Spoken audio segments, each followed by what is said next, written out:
Hello, everybody, and thank you for tuning in to the Liberty Report. With us today is Daniel McAdams, our co-host. Daniel, good to see you. Happy Wednesday, Dr. Paul. Thank you. Same to you. How are we doing? Ready to do this? We're doing fine. Always hope we do at least a little bit better than how they're doing in Washington, D.C. Yeah. And that's not too difficult to do. It's just that some people who have made honest efforts to improve things in D.C., it's a real struggle. Yeah. Because I think there's so few of them. Because I think the battle's outside of D.C. Yeah. I think it's reaching more people like we have when they come to see our program and try to figure out what's going on. And we'll try that once more. But you know, I think I told you the other day, I said, when are we going to get something new? When are we going to get something new? So yeah, you come up and say, no, we need to talk about Fauci. More about Fauci. Was that me? Did you know what he just did and what's going on? And here, Zero Hedge, they're the culprits. They're always encouraging us to key in. And of course, there's a senator that keeps bugging us too about Fauci not being a saint and speaking out against it. That's risky business. Yeah, for sure. So, but this Zero Hedge article is just very recent, and Fauci claims his critics are killing people. Whoa. But isn't it true that you can be censored, you can be canceled if you use words that are, lean toward violence? And so here he is claiming that somebody's killing people, spreading, disinformation, but I don't think things will change much there until he retires or something. But Fauci's been there a long time, and I'm always fascinated. How do you manage all that? Yeah. I mean, where have the people been? Where have his bosses been? But it goes on, and right now he's arguing the case that we have to pursue it and we have to silence the people. And he was very specific that his big complaint now, his critics aren't those who might criticize him for things scientific and have another scientist, debate him. That's not what he's so worried about. He seems to have control of that. But they're criticizing him personally. How dare they? His motives might be a little bit suspicious, and that has annoyed him. He's speaking out. I don't think his job is in danger, but I think his principles are endangered, and I think we're making some inroads as to why we shouldn't blindly follow everything that he says. And you have to wonder why this barrage of, really, it seems like panic. We had Francis Collins, we talked about yesterday, the director of the NIH, saying that people should be brought to justice for criticizing Fauci. You had the head of Pfizer saying that people who criticize our shot are criminals. And now you have Fauci saying you're literally killing people if you criticize me. And I wonder, there's a new book by Dr. Scott Atlas out. I have not started reading that yet, but I've read some excerpts, and it looks very damning about Birx and Fauci. There's also, I am reading the RFK Jr. book about Fauci, and that is fascinating. I've just started on it. It's fascinating tracing the corruption of Fauci back 20, 30 years into the 80s, and it's all there. So I wonder, again, the same question that we've been asking this is almost Fauci week on the show, but we've been wondering, why are they so defensive right now? What are they worried about? This doesn't look like a group of people who are confident in the approach they're doing, in the medicines they're handing out. They seem like they're in a corner. And I think there's a little bit of contagiousness on this whole deal because when Fauci made this statement, it reminded me of something that Biden said because here Fauci's upset and therefore, he said, you're killing, he said, they're accusing me of killing people and doing this. And his whole point was, in between the lines and broadly speaking, he's saying, you have to do what I tell you. Yeah. I'm the arbiter here. I tell people what to think and what to do. And look how long I've been around here. Yeah. And it reminds me of that statement. I think it was one of the most atrocious statements by the president when he was, I think it was in the campaign. He was talking to a black man, and he was evidently trying to get his vote. Yeah. And it looked like all the individual wanted to know was a little bit of information. He was trying to pull some information from Biden, and Biden interpreted this that well, he was opposing me. He was looked like he might not vote for her. And Biden's statement was, if you don't vote for me, you ain't black. Yeah. Now, can you think of anything weirder than that? You know, when it comes to politics. But doesn't that seem a little bit similar to what Fauci does? Yeah. If you don't believe in this, you've committed murder. Yeah, You know, he didn't say murder, but killing people is murder. Kind of close, yeah. So that's a really, you know, do it our way or you're a very, very bad person. Seeking truth is not our goal. It's to fool the people into making it a better world. And I do struggle a little bit with this because some of them obviously believe it, but I think the real leadership knows darn well what they're doing and why they're trying to change things and in their direction, that is to change it into a Marxist state. Yeah, it's that authoritarian instinct. Remember, just in September when Biden announced his vax mandate, remember what he said? I'm running out of patience with you people, you know? Yeah, I mean, what kind of a elected official? Well, let's put up that first clip because we're talking about Fauci on MSNBC. Of course, he's always on the fawning media. Oh, Dr. Fauci, please, can we go to Thanksgiving? Please, Mother, may I? Let's look at the next one. And here's the quote that we're talking about. This is from the interview. And this is Steve Watson from Summit News via Zero Hedge. But here's what Fauci, the humble Fauci. That's what I do. The praise or the arrows and slings are really irrelevant. I do what science drives you to do. And that's what I do. And you know, I'm not in it for a popularity contest. I'm trying to save lives. And then he talks about, then he says, and the people who weaponize lies are killing people. So the only question I have is when you show Tucker Carlson and Peter Navarro criticizing me, I consider that a badge of honor. So specifically hitting out at Tucker Carlson, who's made some pretty tough shots against Fauci. The scientific question, a philosophic question is, has anybody suffered from the propaganda trying to destroy the concept of natural immunity? Yeah. I mean, how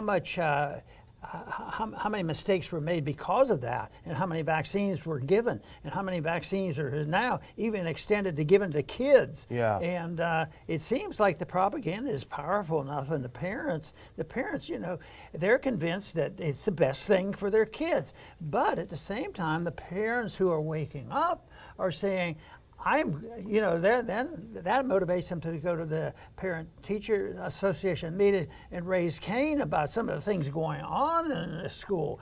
So it's been used in both directions, but I happen to think that this whole thing of using it to get blind obedience to what they want and to justify a science which we would like a discussion on. We want to debate them. Well, you sound like someone that I know who's close to you. And let's put up that next clip because that's almost exactly what a senator from Kentucky said. He was on with, does that mean I you're in trouble. plagiarized? Inspired. Let's put up that next clip. This is Senator Paul on Glenn Beck this week, almost in response to Fauci. He says, quote, Fauci not only has a casual disregard for science, but also for individual liberty. You combine the two, ignoring the science and having no regard for individual liberty, and you have a really dangerous situation. But it's also dangerous because we've centralized the authority.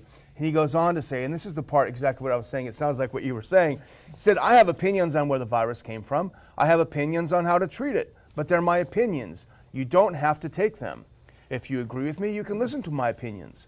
With Dr. Fauci, it's not the same. He has opinions, but he wants you to be forced to do what he says. So it's the difference between coercion and freedom, and that's exactly what it is. But he would be conceived, and it is, I guess, is being conceived as not a loyal person, to the establishment. And that was one thing I noticed in Washington is that you have to be loyal, on their terms, and that goes filters down. Whether it's a small piece of legislation or whatever, it's getting people to march in line and not think for yourself. So that's probably why people complain so much about Washington.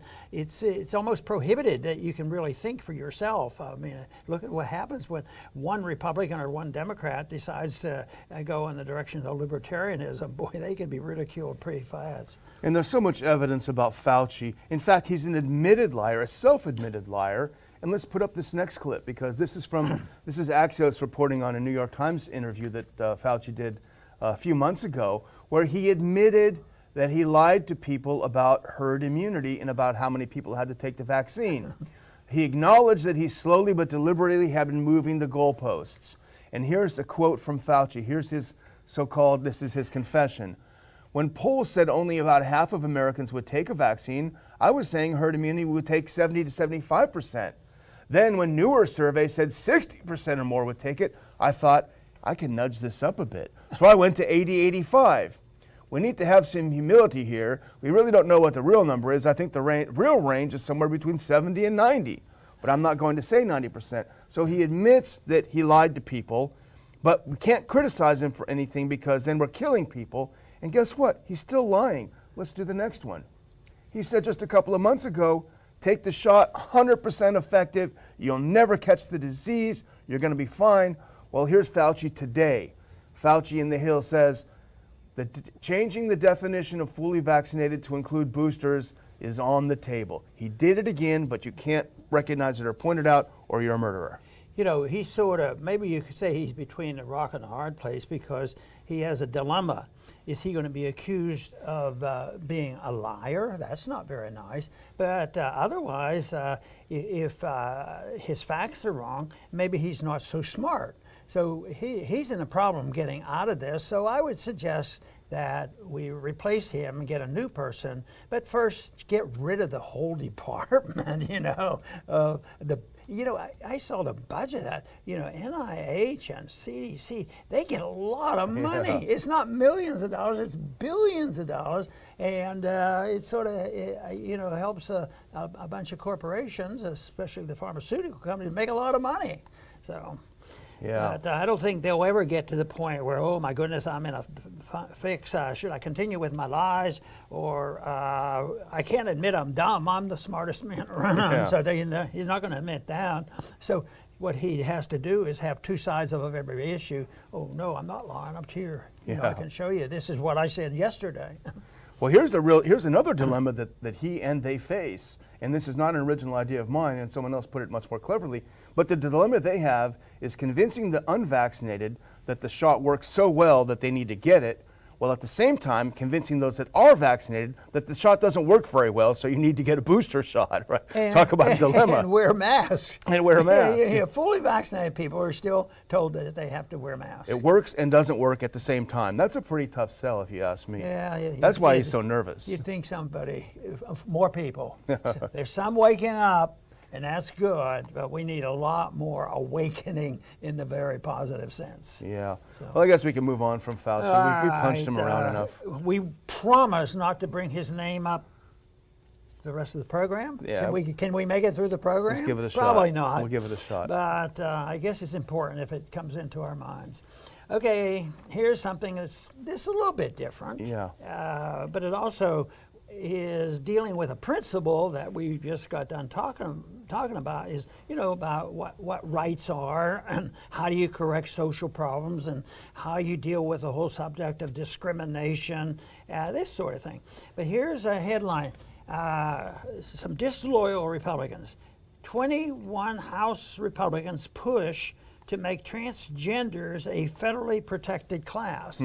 Well, I don't know of any libertarian that really isn't a good libertarian when it comes to tolerance of other people's activities, social values, how they spend their money, how they make their money, if they follow some rules, and that's just a non-aggression principle. So you don't have that. But here they're saying that the House members want to do this. But I maintain that to give privileges to a group over individuals, I mean, you have to undermine the rights of those individuals. And I think it happens all the time. But it's the principle, and I, at one time wrote a little booklet on this, it's the collective against the individual. And everything is collectivism. And this is what this does when they say we have to do some positive things for people who say they're transgender. Well, how do you do that without taking something away or forcing, them on other people?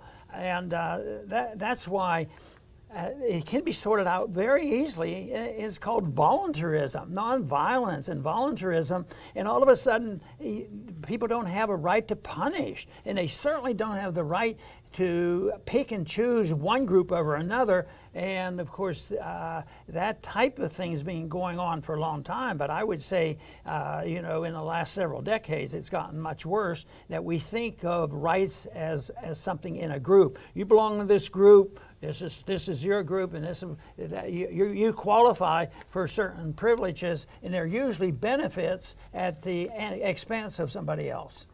Yeah, and that's the case here. And you talk about the trade-off. These 21 Republicans think they're going to make some kind of deal, which is classic Washington, not standing on principle, but making some kind of a deal so they get their favorite exemptions on the whole thing. I wanted, what this little article made me think of was I heard this on the TV, and everything you hear on the TV is okay, but this one made a point that I tended to agree with.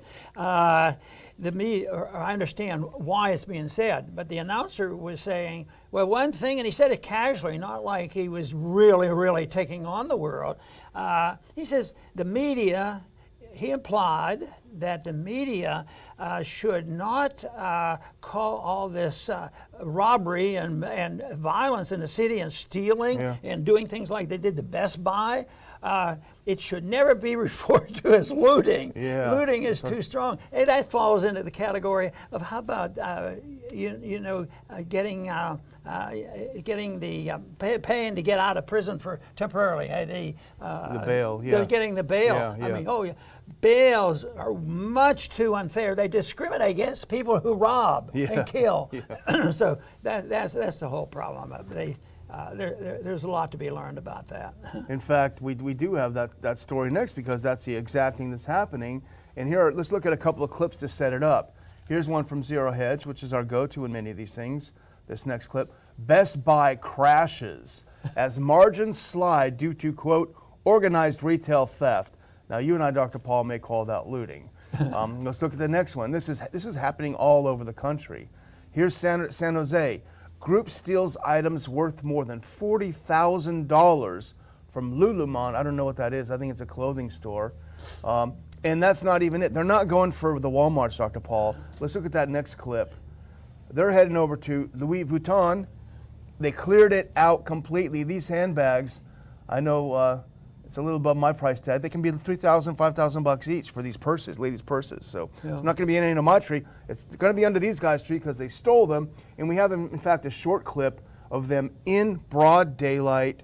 Well, it's nighttime, but out in the open without any compunction. A whole group of them go in and clear the store out. Let's just watch about 15 seconds of this clip and watch how brazen they are. Got it 4K. Motherfuckers got it 4K. He's got 2 masks.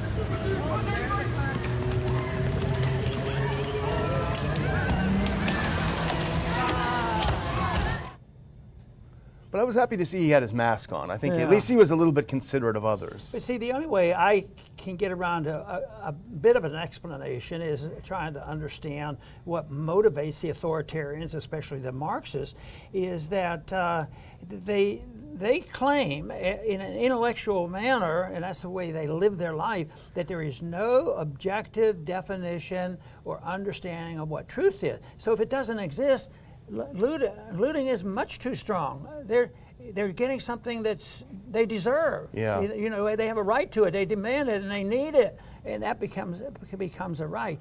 I'll tell you what, if you look at all of history, there has been a much better understanding, even thousands of years ago. Not that there's been a steady improvement in understanding what personal liberty has been, but there's been improvements, and you could say we've had steps like the writing of our Constitution, which made an honest effort to define this principle.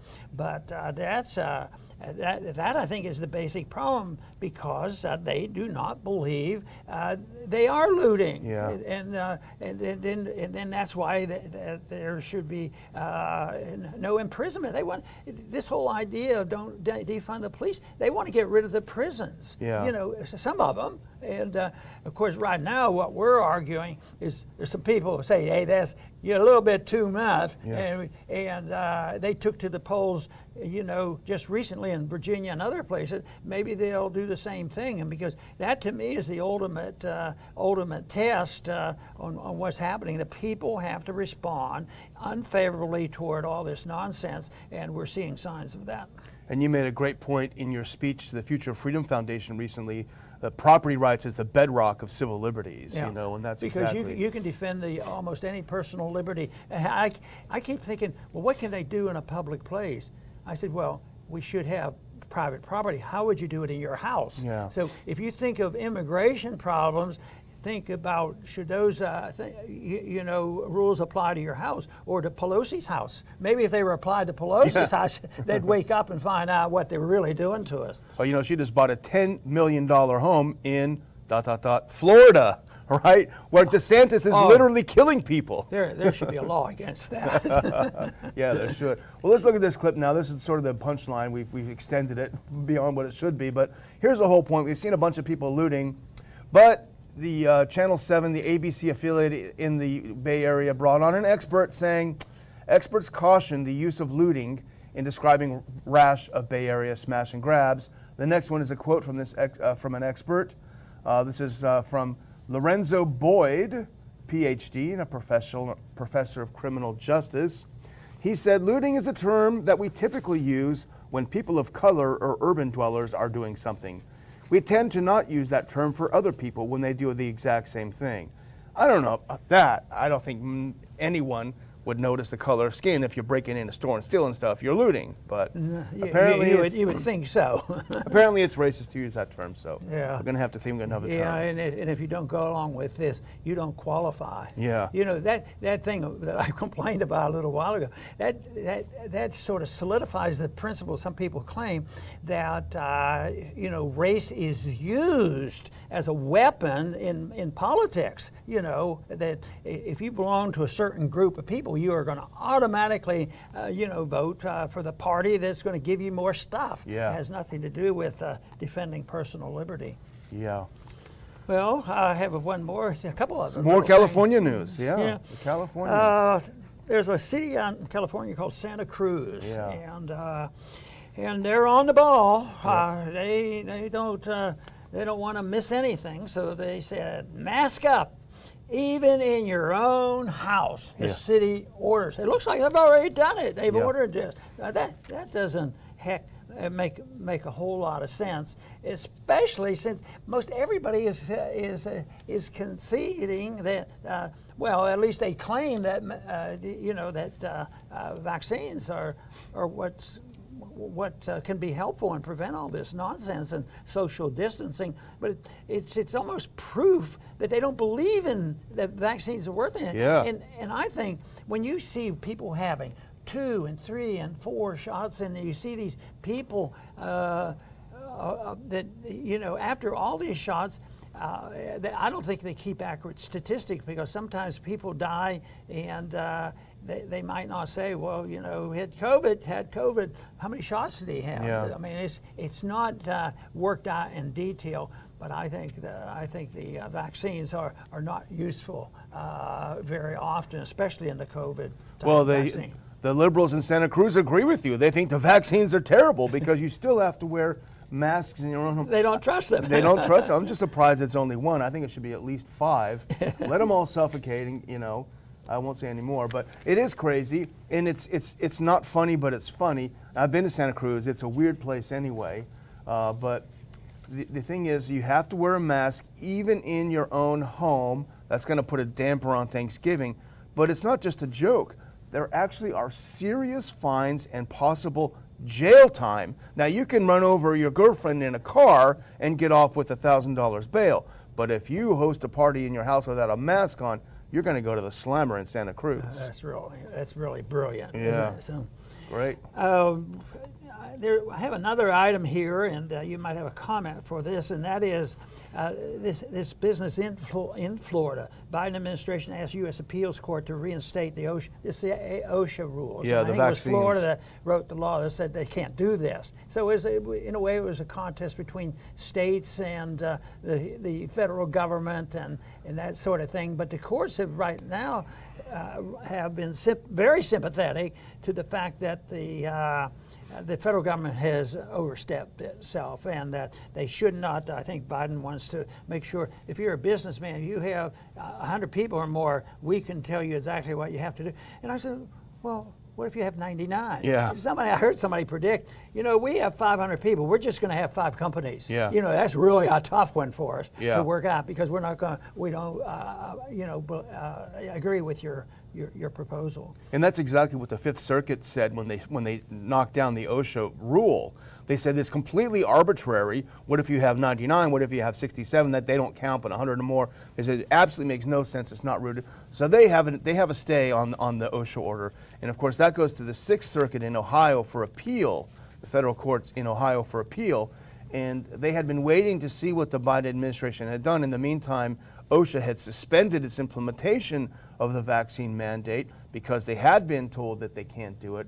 And now the Biden administration has issued its appeal to the Sixth Circuit to see how the Sixth Circuit ruled. And this is kind of one of those things where there's a lot of trees there and we're just kind of looking at the forest, but it's something that we're really going to be looking at in the future. I don't know why they're so frightened about freedom of choice. And we know when you have total freedom of choice, people can make mistakes. But still, the image of that football game still sticks in my mind. Yeah. There was more freedom of choice there, and a lot of people went there, and nobody heard of anybody getting sick. So I imagine, going to Disney World is probably no more dangerous than going. I bet you that football game exposed more to other people. But no, they have to do this, and they don't want. They don't want the people to have that freedom of choice. Yeah, they don't. And Florida is fighting back. So I'm if we're ready to close out, I think. Yeah, we are. And this will be our last live show of the week. And I just want to remind people as you head into the holiday of Dr. Paul's book as a gift from us to you for supporting the Ron Paul Institute. I'll have some details. I'm not going to talk it up again. I've done it so much. But I'll have some details in the description. We appreciate you very much. We don't ask you, we don't bug you for help all the time, but we would certainly like to have your participation and help, and we appreciate it very much. Very good. And I again want to thank our viewers for tuning in and providing the support that we deeply appreciate.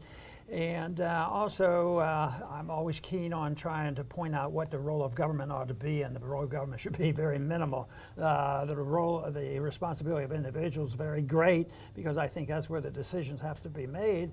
And I believe this should be across the board. I think it's your life. You can do with it what you want. You actually have, in a free society, an ability that can't be prohibited by government, where it can do harm to yourself. You might not exercise enough. You might eat too much. All these other things are done by freedom of choice. And under these conditions, it will be imperfect, but the government stays out of it. And I just happen to have a lot of confidence in free people making good decisions much more often than bad decisions, because just of my general experience, I've met a lot of people throughout my lifetime, and most of the people are pretty decent. But when I think of the people who have authority over us, in many ways that means mostly political authority, bureaucratic authority, and probably institutionalized educational authority. When we look at our universities, then I look at it and I said, we have a long way to go, because they happen to have more clout than those who want to just mind their own business and go about their lives and take care of themselves. And then, well, what is the purpose of all this? And I think there is a purpose as far as I'm concerned. And in a free society, if it's peaceful, which I think it would be more peaceful that way, that people's responsibility could be something like seeking excellence and virtue, which would be a voluntary thing. But what we have done now over the many, many decades, especially in this country, the last 100 years, is we've turned this responsibility over that the government will define, excellence and virtue, and they will control it. And every time they try to do that, they have to do it with the sacrifice of liberty. So it doesn't work very well, and that's why it usually ends up in moral and financial bankruptcy. That's what we're facing, and it can be reversed if we just, adhere to the laws of nonviolence, non-aggression, and being responsible for oneself. That to me seems to be not too complicated, and I think when people hear the message, they are much more interested in that and saying, oh, what we need to do is legalize looting. Looting, that's neat. Just think they don't have to worry about guilt anymore. Just go out and loot whatever you need. Those people have too much anyway, so I can go into my neighbor's house and take what I need. Well, we have to have a system to work half decently where people have a little bit of a sense of what right and wrong is all about. I want to thank everybody for tuning in today to the Liberty Report. Please come back soon.